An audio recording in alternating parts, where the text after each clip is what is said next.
बारिश में पूरे मोहल्ले में कपड़े सुखाने वाली सास बहू। आइए आपको ले चलते हैं एक ऐसे मोहल्ले में जिसका नाम है शांति कॉलोनी। इस मोहल्ले का नाम ही सिर्फ शांति कॉलोनी है क्योंकि यहाँ शांति नाम की चीज कहीं भी नहीं है। सुबह का समय है। मधु अपना कॉलेज का बैग संभालते हुए, अच्छा ठीक है दादी, अब मैं कॉलेज के लिए चलती हूँ, लेट हो रही हूँ। हाँ बेटा, अपना ध्यान रखना, रास्ते में संभल कर जाना। मधु चली जाती है।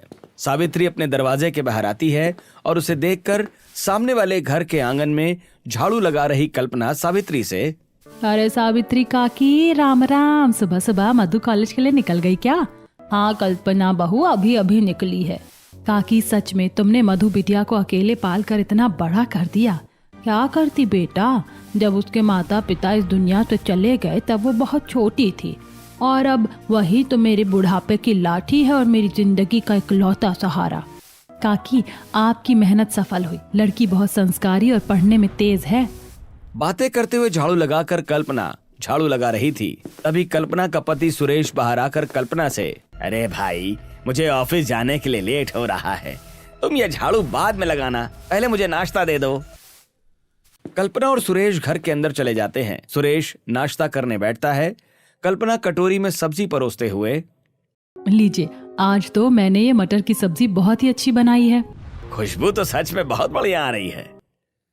सुरेश नाश्ता करने लगता है। तभी पड़ोसन मालती अंदर आकर, अरे कल्पना बहन, मेरे घर में हरी मिर्च खत्म हो गई, थोड़ी सी दे दो ना। हाँ हाँ बहन, क्यों नहीं, मैं अभी फ्रिज से ला कर देती हूँ। कल्पना रसोई में जाकर हरी मिर्च लाती है और मालती को देते हुए, ये रही हरी मिर्च। वैसे आज सुबह नाश्ते में क्या बना रही हो? आज मैं मधुर के लिए पोहा बनाऊंगी, उसे सुबह पोहा खाना बहुत पसंद है। बातें करने के बाद मालती अपने घर वापस आ जाती है। वो रसोई में पहुंचकर फटाफट पोहा बनाकर प्लेट पे सजाती है और कमरे में बैठे मधुर को देते हुए, ये लो मधुर, गर्मा गर्म पोहा तैयार है, जल्दी से खा लो। वाह मालती, पोहा देखकर तो भूख और भी बढ़ गई। मधुर नाश्ता करने के बाद ऑफिस के लिए घर से निकलता है। घर के बाहर गली में वो कमल से जोर से टकरा जाता है। अरे भाई देख कर चलो, इतनी सुबह कहाँ भागे जा रहे हो? अरे मधुर भाई माफ करना। अरे क्या बात है भाई, बड़ी जल्दी में दिख रहे हो, सब ठीक तो है ना? हाँ भाई सब ठीक है, बस मैं घर पे अपना मोबाइल भूल कर आया हूँ, वही लेने जा रहा हूँ। अच्छा अच्छा, मोबाइल के बिना तो आजकल किसी का काम ही नहीं चलता, जाओ ले आओ। कमल अपने घर की तरफ तेजी से भागता है। कमल के घर पर उसकी माँ कृष्णा और बीवी नीलम खड़ी हैं। नीलम के हाथ में कमल का मोबाइल है। मैं तो आपको आवाज ही दे देती, पर आप तो बहुत तेजी से भाग गए। आप मोबाइल क्यों भूल जाते हो रोज रोज, कभी तो याद रखा करो। अरे सुबह सुबह मैं इतनी जल्दी में रहता हूँ कि भूल जाता हूँ यार, जानबूझकर थोड़ी ना करता हूँ। अरे बेटा, तू तो सब भूल जाता है, अगर मेरी बहू ध्यान न रखे तो पता नहीं तेरा क्या हाल हो। हाँ हाँ माँ, अब तो तुम उसमें भी मुझे टारगेट करो, सारी तारीफ बहू की कर लो। तारीफ के काबिल काम करेगी तो तारीफ तो होगी ही ना मेरे लाल। चलो चलो, अब मैं ऑफिस के लिए निकलता हूँ, देर हो रही है। बाय माँ, बाय नीलम। कमल घर के बाहर निकल जाता है। कृष्णा और नीलम दोनों एक दूसरे को देखकर हंसते हुए, देखा बहू कैसे चिढ़ गया हमारा कमल, उसे अपनी खिंचाई बिल्कुल पसंद नहीं। हाँ माँ जी सही है, चलिए अब हम लोग भी अपने काम में लग जाते हैं। हाँ बहू चलो, अब जल्दी से घर का सारा काम खत्म करके बाजार चलते हैं। ठीक है माँ जी, आप झाड़ू लगा लीजिए, मैं तब तक बर्तन मांज लेती हूँ। दोनों सास बहू मिलकर काम में लग जाती हैं। कृष्णा पूरे घर में झाड़ू लगाती है और नीलम पोछा लगाती है। फिर दोनों बाजार की तरफ निकल जाती हैं। इस तरह शांति कॉलोनी में हर घर की अपनी एक कहानी है, लेकिन कमल का परिवार इस कहानी का मुख्य केंद्र है, जहां से एक अजीब और अनोखा ड्रामा शुरू होने वाला है। कृष्णा और नीलम बाजार में पड़ोसियों से बातें करते हुए, देख रही हो मालती बहन कैसे बादल घिरे हैं, अब तो कभी भी बारिश हो सकती है। हाँ नीलम बहन, एक तो हमारी गली वैसे ही पतली है, ऊपर से बारिश के मौसम में कपड़े वगैरह सुखाने में बहुत दिक्कत होती है। कपड़े सुखाने से याद आया कि मुझे घर जाकर काफी सारे कपड़े धोने हैं। बातें करते हुए नीलम और कृष्णा दोनों घर आ जाती हैं। सब्जियां रखने के बाद नीलम वॉशरूम में जाकर ढेर सारा कपड़ा धोने लगती है, तो कृष्णा वहां आकर, अरे बहू क्या बात है, आज तो तुमने सारे के सारे घर के कपड़े धो दिए, इतना बड़ा ढेर। हाँ माँ जी, अब बारिश का मौसम शुरू होने वाला है, कभी भी अचानक बारिश शुरू हो सकती है और काफी सारे कपड़े गंदे जमा हो गए थे, इसीलिए आज मैंने सोचा कि एक साथ ही सब निपटा दूं। बहुत अच्छा किया, चलो अब दोनों मिलकर इन्हें छत पर फैला आते हैं। हाँ माँ जी, धूप अच्छी निकली है, जल्दी ही सूख जाएंगे सारे कपड़े। दोनों बाल्टी उठाकर छत पर जाती हैं और सारे कपड़े रस्सी पर फैलाकर नीचे आ जाती हैं। कुछ देर बाद कृष्णा खिड़की से बाहर देखते हुए नीलम से, अरे बहू, ये देख अचानक कैसे काले बादल घिराए। हे भगवान माँ जी, बाहर तो बहुत तेज हवा भी चलने लगी है। जल्दी भाग छत पर, नहीं तो सारे धुले हुए कपड़े भीग जाएंगे। हाँ माँ जी चलिए। नीलम और कृष्णा दौड़कर छत पर जाती हैं। तभी झमाझम बारिश होने लगती है। दोनों जैसे तैसे भीगते हुए सारे गीले सूखे कपड़े बटोरकर नीचे ले आती हैं और उन कपड़ों को सोफे और कुर्सियों पर रख देती हैं। इसके बाद 2 दिन तक लगातार बिना रुके बारिश होते रहती है। सोफे और कुर्सियों पर सीलन भरे कपड़ों का ढेर लगा हुआ है। कमल सुबह सुबह हॉल में कपड़ों के ढेर को देखकर नीलम और अपनी माँ से, नीलम, ये सोफे पर गीले कपड़े क्यों रखे हैं? पूरे घर में अजीब सी बदबू आ रही है। क्या करें जी, 3 दिन से लगातार बारिश हो रही है, एक भी कपड़ा नहीं सूखा। ये कपड़े तो पूरे सड़ जाएंगे, अंदर रखे रखे। मैं तो खुद परेशान हूँ, घर में कपड़े टांगने की जगह ही नहीं बची है। कम से कम इनका कुछ तो करो। ऐसे सड़ते हुए कपड़ों के बीच हम कैसे रहेंगे? हाँ हाँ बेटा, तू आराम से ऑफिस जा, आज हम कुछ ना कुछ जुगाड़ करते हैं। जो भी करना है जल्दी करो माँ, घर का हुलिया बिगड़ चुका है। मैं निकलता हूँ। कमल घर से बाहर निकल जाता है। माँ जी अब क्या करें, बारिश तो बाहर बंद हो गई है लेकिन धूप का नामो निशान नहीं है। हाँ बहू, धूप निकली नहीं है तो सीलन और बढ़ जाएगी। यही तो परेशानी है माँ जी, इतने सारे भारी कपड़े घर के अंदर कैसे सूखेंगे। रुक बहू, ऐसे हाथ पर हाथ धरकर बैठने से काम नहीं चलेगा, मैं दिमाग लगाऊंगी। आप क्या सोच रही हैं माँ जी, कोई तरीका है क्या इस मुसीबत से निकलने का? हाँ बहू, मेरे पास एक बहुत ही बढ़िया आइडिया आया है। मैंने सब सोच लिया है। ऐसा क्या सोच लिया आपने, मुझे भी तो बताइए। तो बस यही रुक, मैं अभी आती हूँ। कृष्णा भागकर अपने कमरे में जाती है और एक बड़ी सी प्लास्टिक की रस्सी का बंडल लेकर बाहर आती है। माँ जी इतनी लंबी रस्सी, इसका क्या करेंगे आप? हमारे घर में तो जगह ही नहीं है। ये वो रस्सी है जो मैंने पिछले महीने ऑनलाइन मंगाई थी, ये बहुत मजबूत है। पर माँ जी इसे बांधेंगे कहाँ, हमारा घर तो बहुत छोटा है। बहू, हमारा घर तो छोटा है लेकिन हमारी पड़ोसनों का घर काफी बड़ा है। आप क्या कहना चाहती हैं माँ जी, साफ साफ बोलिए। क्यों ना हम उनके घर जाकर उनसे बात करें और उनके घर के अंदर रस्सी बांधकर थोड़े थोड़े कपड़े टांग दें। क्या पड़ोसियों के घर में कपड़े? माँ जी वो लोग क्या सोचेंगे? अरे पड़ोसी किस दिन काम आएंगे, ये तरीका अच्छा है, चल मेरे साथ। कृष्णा और नीलम दोनों कपड़े की बाल्टी और रस्सी लेकर घर से बाहर निकलती हैं। वो सबसे पहले सावित्री के घर पहुंचती हैं। सावित्री काकी, घर में हो क्या? जरा बाहर आओ। हाँ कृष्णा, क्या बात है, हाथ में ये कपड़े की बाल्टी और रस्सी क्यों ली है? काकी, हमारे घर में कपड़े सुखाने की बड़ी दिक्कत है, बहुत दिनों से सब गीले पड़े हैं। हाँ काकी, पूरा घर सीलन से भर गया है, बदबू आ रही है। क्या तुम्हारे घर के अंदर बरामदे में हम थोड़ी सी रस्सी बांध ले, हमारे थोड़े कपड़े सूख जाएंगे। अच्छा ठीक है, अब पड़ोसी के काम तो आना पड़ेगा, बांध लो भाई। नीलम जल्दी से सावित्री के कमरे में रस्सी बांधकर कुछ कपड़े टांग देती है। फिर दोनों वहां से निकलकर कल्पना के घर पहुंचती हैं। कल्पना उनके हाथों में कपड़े की बाल्टी और रस्सी देखकर, काकी क्या हुआ, ये कपड़े लेकर कहाँ घूम रही हो? बहू, 3 दिन की बारिश में कपड़ों का ढेर लग गया, घर में जगह नहीं है। तो मेरे यहाँ क्यों लाई हो? तेरे इस बड़े से हॉल में थोड़ी सी जगह दे दे, हम यहाँ रस्सी बांध देते हैं। हॉल में रस्सी पर? काकी मेरे पति अभी घर पर ही हैं। अरे बस थोड़े से कपड़े डालेंगे, जल्दी सूख जाएंगे, पड़ोसी होकर मना करेगी क्या? ठीक है बांध लो, पर शाम तक हटा लेना। नीलम कल्पना के हॉल में भी रस्सी बांधकर कपड़े टांग देती है। फिर दोनों वहां से मालती के घर जाती हैं। मालती उन्हें देखकर, अरे कृष्णा काकी, नीलम ये कपड़ों की बाल्टी लेकर कहाँ चली आ रही हो? मालती, बहुत आफत आ गई है, हमारे कपड़े सूख ही नहीं रहे, इसीलिए तेरे घर में रस्सी बांधनी है। मेरे घर में? पर क्यों काकी? अरे रस्सी बांधकर थोड़े से कपड़े फैला देंगे, बस और कुछ नहीं। तुम्हारे यहाँ पंखा चल रहा है तो कपड़े जल्दी सूख जाएंगे। पर काकी ये तो बड़ा अजीब लग रहा है, पड़ोसी के कमरे के अंदर कपड़े। अरे कुछ अजीब नहीं है, संकट के समय पड़ोसी ही काम आते। नीलम बांध दे रस्सी। नीलम मालती के घर में भी रस्सी बांधकर कपड़े टांग देती है। इसके बाद वो बाकी पड़ोसियों के घर में भी जाकर अपने कपड़े टांग देती हैं। मोहल्ले वाले अचानक इस हमले से हैरान हैं। तुरंत में तो वो कुछ नहीं बोल पाते, पर सबके चेहरों पर नाराजगी साफ है। कृष्णा और नीलम दोनों घर आकर बातें करते हुए, चलो बहुत सारे कपड़े ठिकाने लग गए, अब चिंता करने की कोई बात नहीं है। हाँ माँ जी, आपका आइडिया तो सच में कमाल का था। ऐसे ही एक दिन बीत जाता है। अगले दिन की सुबह सावित्री के घर मधु कॉलेज जाने के लिए तैयार होकर बाहर निकलने लगती है। तभी गीले कपड़ों से टकराते हुए मधु अपनी दादी से, अरे दादी, क्या तमाशा है, बाहर निकलने का रास्ता ही नहीं बचा। क्या हुआ मधु बेटा, क्यों चिल्ला रही हो? दादी देखो ना, मैं कॉलेज जाने के लिए निकली थी और मेरी पूरी हेयर स्टाइल इन गीले कपड़ों से टकराकर खराब हो गई। ये गीले कपड़े किसने टांग रखे हमारे घर में? अरे बेटा, ये हमारे पड़ोसी कृष्णा के घर के कपड़े हैं। उनके यहाँ सुखाने की जगह नहीं थी, इसीलिए उन्होंने पड़ोसियों के घर में टांग दिए। ओफो दादी, अपने घर के गीले कपड़े भी भला कोई पड़ोसियों के घर में टांगता है? पूरे रास्ते में फैला दिए हैं। अरे बेटा, उनके घर में कपड़े सुखाने की जगह नहीं थी, इसीलिए उन्होंने अपने कपड़े पड़ोसियों के घर में टांग दिए हैं। कोई बात नहीं बेटा, तू जा, मैं उनको बोल दूंगी कि कपड़े हटा लें, पड़ोसी है ना, इतना तो सहना पड़ता है। ठीक है दादी माँ, मैं लेट हो रही हूँ, मैं चलती हूँ, पर इन्हें हटवा देना। मधु चिढ़कर वहां से चली जाती है।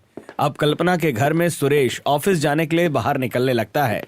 जैसे ही वो हॉल में आता है, तभी हॉल में टंगे एक बड़े से चादर का कोना सुरेश के पूरे चेहरे पर आकर लिपट जाता है। ओफो, ये क्या बकवास है? ये तुमने कपड़े क्यों टांग दिए हैं कल्पना?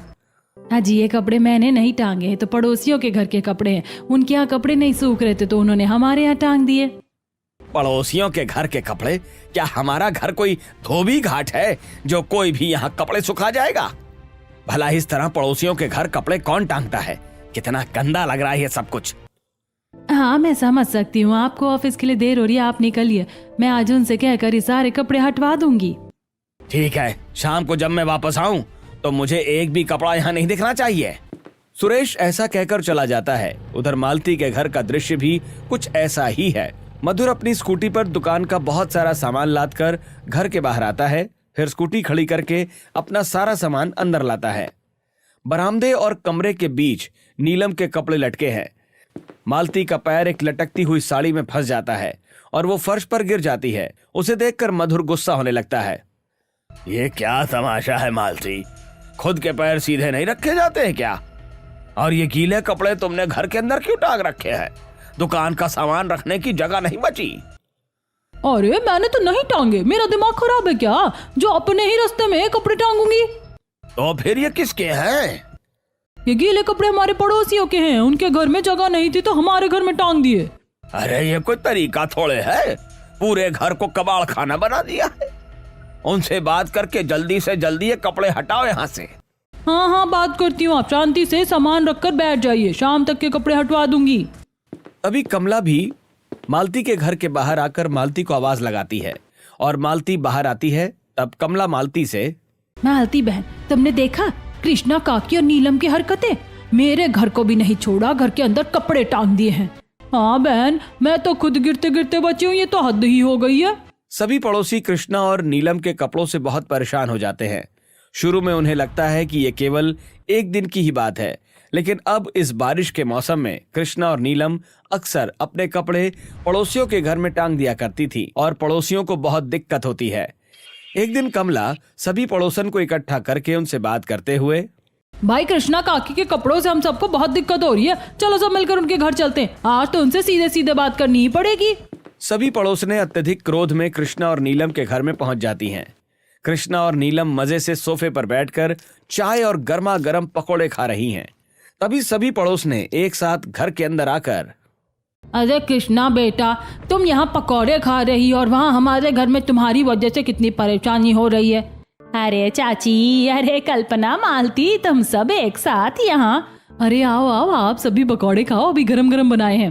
नहीं, हम यहाँ पकौड़े खाने नहीं आए हैं। हाँ काकी, हम सब बहुत परेशान हैं। तुमने हमारे घर के सामने कपड़े टांग रखे हैं, पूरे रास्ते में कपड़े लटक रहे हैं, जिससे बहुत दिक्कत हो रही है। मेरी पोती मधु तो गिरते गिरते बची है। हाँ बहन, हमको बहुत परेशानी हो रही है, हमारा पूरा घर कबाड़ खाना लग रहा है। अरे भाई, मैंने सोचा कि हमारे यहाँ जगह नहीं और बारिश में हमारे सारे कपड़े खराब हो रहे हैं, तो थोड़ी पड़ोसियों की मदद ले लेते हैं। आखिर पड़ोसी पड़ोसी की मदद नहीं करेगा तो कौन करेगा? आखिर हम सब एक ही मोहल्ले में रहते हैं, पड़ोसी की इतनी भी मदद नहीं करेंगे? मदद अपनी जगह है, पर पूरे घर के अंदर रस्सी बांध देना कहाँ का न्याय है? और फिर एक दो दिन की बात हो तो कोई बात नहीं, लेकिन रोज रोज ये हमसे बर्दाश्त नहीं होगा। ठीक है चाची, अब गुस्सा छोड़ भी दो, हम कपड़े उतार लेंगे, आप लोग तो बैठकर शांति से चाय पकौड़े खा लो। खुशबू तो सच में बहुत लाजवाब है। लीजिए ना दीदी, एक एक पकौड़ा खाकर देखिए, ठंडे हो जाएंगे तो मजा नहीं आएगा। पड़ोसी सास बहू के अच्छे व्यवहार को देखकर ज्यादा झगड़ा नहीं करते। सभी पड़ोसने पकौड़े और चाय खाती हैं और उनको वो पकौड़े बहुत पसंद आते हैं। चाय पकौड़े खाकर वापस आते समय पड़ोसन एक दूसरे से बात करते हुए, सचमुच नीलम के हाथ की चाय और पकौड़े तो बहुत स्वादिष्ट थे। हाँ बहन, पकौड़े तो एकदम कुरकुरे बने थे, खाकर मजा आ गया। तो आज तो अच्छा था, पर शाम को कपड़े हट जाने चाहिए, नहीं तो कल फिर दिक्कत होगी।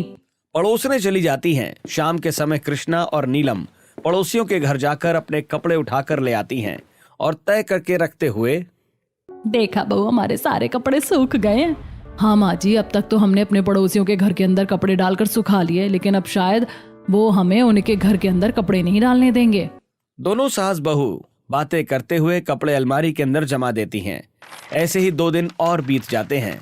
एक दिन सुबह के समय आसमान साफ है और हल्की धूप निकली है। सास और बहू बालकनी में खड़ी होकर बातें करते हुए, देखो बहू, अभी तो धूप निकली है, आज मौसम तो बहुत अच्छा है। तभी बालकनी में एक पकोड़े बेचने वाला ठेला लेकर आता है और आवाज लगाता है, गर्मा गर्म पकोड़े ले लो, गर्मा गर्म पकोड़े, इस बारिश के मौसम में गर्मा गर्म पकोड़े खाओ। कृष्णा उस पकोड़े वाले को देखकर अपनी बहू से, बहू, पकौड़े तो बड़े अच्छे दिखाई दे रहे, जा तू भी खरीद के ले आ, आज बाहर के पकौड़े खाकर देखते हैं कि कैसे लगते हैं। नीलम नीचे जाती है और पकोड़े खरीदकर वापस बालकनी में आती है। दोनों बालकनी में रखी कुर्सियों पर बैठकर पकोड़े खाते हुए, अरे माँ जी, इससे तो बहुत अच्छे पकौड़े हम खुद घर में बनाते हैं, ये तो एकदम बेस्वाद है। हाँ बहू, तेरे हाथ के पकौड़े सबको पसंद है, ये तो बिल्कुल भी अच्छे नहीं है। जब भी बारिश होगी तो खुद बनाना। ऐसे ही 2 दिन और बीत जाते हैं। घर में फिर से बहुत सारे कपड़े गंदे जमा हो जाते हैं। नीलम छत पर ही बैठकर तेजी से कपड़े धो रही थी। कृष्णा वहां आकर नीलम को कपड़े धोते हुए देखकर नीलम से, बहू, अच्छा किया जो तूने सारे कपड़े धोने के लिए निकाल लिया, अभी तो मौसम भी अच्छा है, कपड़े सूख ही जाएंगे। हाँ माँ जी, कपड़े जल्दी जल्दी धो लेती हूँ और फैला भी देती हूँ, अभी तो धूप है, पता नहीं कब अचानक फिर से बारिश हो जाए, बहुत सारे कपड़े गंदे हो गए थे। हाँ बहू, तू सही कहती है, रुक रुक, मैं और कपड़े लाती हूँ। कृष्णा जाती है और बहुत सारे भारी कपड़े लेकर आती है। सास बहू दोनों मिलकर बहुत सारे कपड़े धो लेती हैं और पूरी छत पे फैला देती हैं। तभी पड़ोस वाली बुढ़िया सावित्री अपनी छत से ये सब देखकर, अरे कृष्णा, इतने सारे कपड़े धो दिए, इन्हें सुखाओगी कहाँ? अरे चाची, अगर हमारी छत पर सूख गए तो ठीक है, वरना हमारे पास तो पूरा मोहल्ला है कपड़े सुखाने के लिए। कृष्णा की बात सुनकर सावित्री मुंह बनाकर वहां से चली जाती है और तभी अचानक कमल वहां आता है और अपनी माँ और पत्नी को इतने सारे कपड़े धोते हुए देखकर गुस्सा होते हुए, माँ, इतने कपड़े क्यों धो रही हो? ये सब सूखेंगे कहाँ? हमारी छत तो छोटी सी है। अरे तुझे नहीं पता, हम दोनों बारिश में पूरे मोहल्ले में कपड़े सुखाने वाली सास बहू हैं। अरे माँ, ये कैसी बातें कर रही हो? पड़ोस में कपड़े मत सुखाना, वो लोग बहुत गुस्सा करेंगे और फिर 1-2 दिन की बात कुछ और ही होती है, लेकिन रोज रोज ये सब कोई नहीं झेलता। अरे बेटा, तू कैसी बातें करता है? सब हमारे पड़ोसी हैं, पड़ोसी ही तो आखिर पड़ोसी के काम आता है ना, तू चिंता मत कर, कोई गुस्सा नहीं करेगा। कमल गुस्से में नीचे चला जाता है। तभी अचानक फिर से तेज बारिश होने लगती है।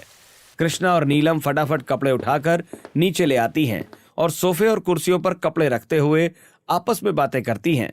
माँ जी, इतने सारे कपड़े हैं, कैसे सूखेंगे? अब तो हम पड़ोसियों के घर के अंदर भी रस्सी बांधकर कपड़े नहीं सुखा सकते, क्या करें अब? बहू, हम पड़ोसियों के घर के अंदर कपड़े नहीं सुखा सकते, लेकिन उनके घर के बाहर बरामदे में तो कपड़े सुखा सकते हैं ना। हाँ माँ जी, ये ठीक रहेगा। ऐसा करते कि रात को चुपचाप से पड़ोसियों के घर के बाहर रस्सी बांधकर कपड़े टांग आएंगे और दूसरे दिन उठा के ले आएंगे। अब दोनों रात होने का इंतजार करती हैं।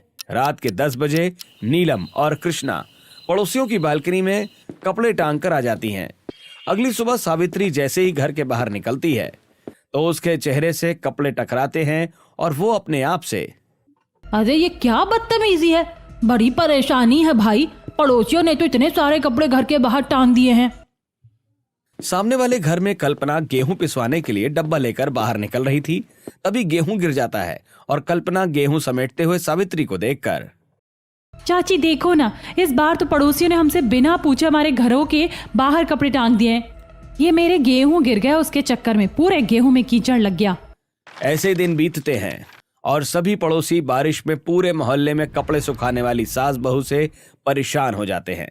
वो हर बार उन्हें मना करने की कोशिश करते हैं, लेकिन सास बहू नहीं मानती। एक दिन मालती अपने घर के बाहर आकर अपने घर के बरामदे में फैले हुए कपड़ों को देखते हुए अपनी पड़ोसनों से, हे भगवान, बहुत परेशान कर रखा है इन लोगों ने। ऐसा करती हूँ कि इनके कपड़े उठा के नीचे फेंक देती हूँ, कम से कम इससे इन्हें ये तो समझ आएगा कि पड़ोसियों के घर के बाहर कपड़े नहीं सुखाना चाहिए। मालती गुस्से में कुछ कपड़े उठाकर नीचे जमीन पर फेंक देती है। तभी कमला भी अपने घर के बाहर आकर फैले हुए कपड़ों को देखकर गुस्सा करते हुए, तुमने बिल्कुल सही किया मालती बहन, मैं भी नीलम के इस नए सूट पर स्याही का दाग लगा देती हूँ ताकि दोबारा वो यहाँ पर कपड़े ना सुखाएं। कमला नीलम के नए सूट पर जानबूझकर नीली स्याही का दाग लगा देती है।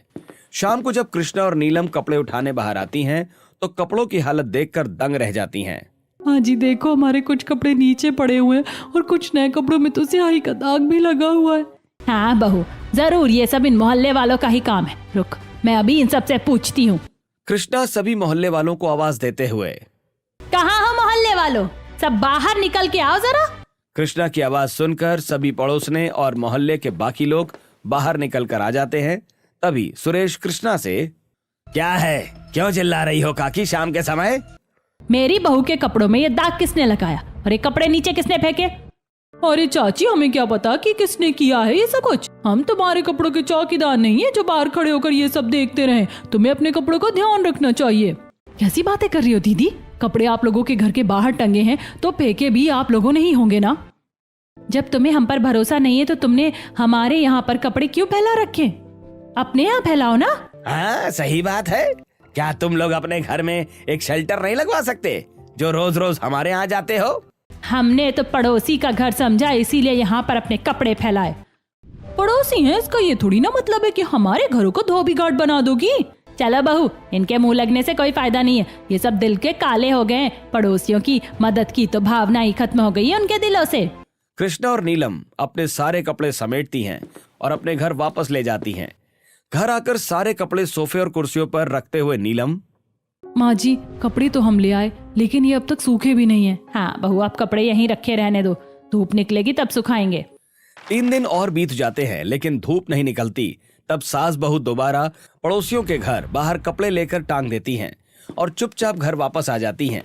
शाम को दोनों बालकनी में खड़ी होकर अपने कपड़ों को देख रही थी कि तभी दोनों देखती हैं कि एक गाय जाकर कपड़ों को खींच खींच कर गिरा रही है। दोनों दौड़ते हुए जाती हैं और उस गाय को भगा देती हैं। फिर वो वापस अपने घर आकर, बहू आज तो ये गाय हमारे सारे कपड़े ही खराब कर देती। वो तो सही समय पर हमने देख लिया और उसे जाकर भगा दिया। हाँ माँ जी, मुझे तो ऐसा लग रहा है कि हमने कोई जंग जीत ली, वरना इतने सारे कपड़े हमें फिर से धोने पड़ते। ऐसी शाम हो जाती है और कमल ऑफिस से बाहर आ रहा होता है। रास्ते में मधुर और सुरेश उसे रोककर बातें करते हुए, अरे कमल भाई जरा सुनो, तुम्हारे घर वालों ने पूरे मोहल्ले में तमाशा बना रखा है। हाँ भाई, तुम्हारी माँ और पत्नी कपड़े यहाँ वहाँ फैलाते हैं, जरा उनको मना करो, नहीं तो अगली बार बात बढ़ जाएगी। ठीक है भाई, मैं बहुत शर्मिंदा हूँ, मैं घर जाकर बात करता हूँ। कमल गुस्से में घर के अंदर आकर चिल्लाते हुए, आप लोग कपड़े वहाँ क्यों फैलाते हो? अब तो मोहल्ले वाले भी रास्ते में रोककर शिकायत करने लगे हैं। मेरी इज्जत मिट्टी में मिल गई है। अरे बेटा, तू इन मोहल्ले वालों की ज्यादा साइड मत ले। तुझे नहीं पता वो कितने बेकार लोग हैं। पड़ोसी होकर भी पड़ोसी की मुसीबत में काम नहीं आते। हाँ जी, उन्होंने मेरे नए सूट में दाग लगा दिया, हमारे कपड़े नीचे फेंक दिए। और तेरी शर्ट में भी दाग लग गया। देख तेरी व्हाइट वाली शर्ट की क्या हालत की है उन्होंने। हे भगवान, मेरी व्हाइट शर्ट खराब कर दी। ये तो मेरी सबसे महंगी शर्ट थी। आप चिंता मत कीजिए जी, मैं इस दाग को टूथपेस्ट और नींबू लगाकर निकाल दूंगी। ठीक है, दाग तो निकल जाएगा, लेकिन तुम लोग सारे कपड़े उठा कर ले आओ और आइंदा से वहां कपड़े मत डालना। मैं अब और कोई तमाशा नहीं चाहता। कमल गुस्से में अपने कमरे में चला जाता है। तब नीलम, माँ जी, क्या अब हम पड़ोसियों के घर कपड़े नहीं डालेंगे? अरे बहू, उसकी कौन सुनता है, जाने दे। 2 दिन में सब शांत हो जाएगा, उसके बाद फिर से हम कपड़े वहीं डालेंगे। फिलहाल तो सारे कपड़े उठाकर ले आते हैं। दोनों सास बहू पड़ोसियों के घर के बाहर से सारे सूखे कपड़े उठाकर घर ले आती हैं और तय करके रख देती हैं। अगले 2 दिन के बाद वे लोग फिर से चुपचाप पड़ोसियों की बालकनी में कपड़े डालते हैं। धीरे धीरे दिन बीतते हैं और दोनों सास बहू पड़ोसियों के घर के बाहर कपड़े डालना बंद नहीं करती। पड़ोसी उनके कपड़े कभी फेंक देते हैं, कभी गिरा देते हैं, जिसकी वजह से सास बहू का अक्सर पड़ोसियों से झगड़ा भी होता। पूरी शांति कॉलोनी का माहौल अशांत हो जाता है। एक दिन कमल गुस्से में तमतमाया हुआ घर आकर, पूरे मोहल्ले में मेरी बेइज्जती करा के रखी है आप दोनों ने, और अब तो मोहल्ले वाले हमारे खिलाफ शिकायत करने वाले हैं कि इनको घर से निकाल दो। क्या चाहती हो तुम लोग, कि हम इस घर से बेघर होकर निकल जाएं? तो क्या करें, आखिर हम अपने ये कपड़े कहाँ सुखाएं? अगर इतना बुरा लग रहा है आपको तो हमें छत पर शेल्टर लगवाने के पैसे दे दो ना। कमल ये सुनकर चुप रह जाता है। वो भावुक होते हैं।